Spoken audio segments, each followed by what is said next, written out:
This is a quick video for a possible error or kind of issue for the 370Z glove box.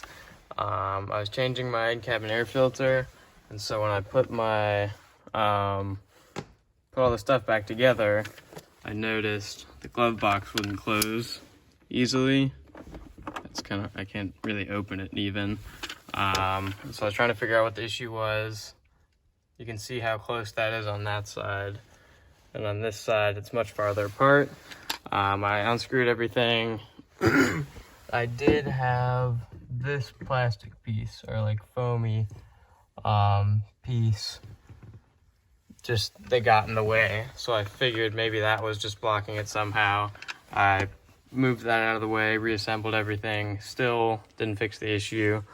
So I removed it all, disassembled it again, and I'm pretty sure I found my issue. And this could be, I don't know, I haven't found anything else on this, so I figured I'd make a video. The issue is now I have it's kind of hard to do with one hand.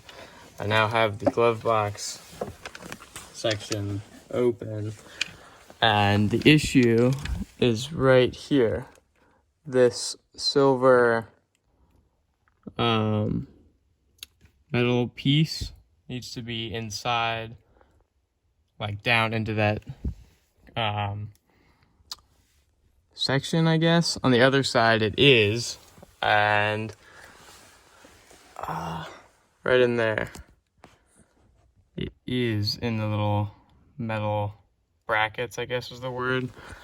And I think all you have to do is just push it right back in. I've tried it once, and for a second I thought that wasn't my issue because I couldn't get the thing in and I pushed really hard. But after going over it and looking over it for another 5 minutes or so, I think that has to be the issue.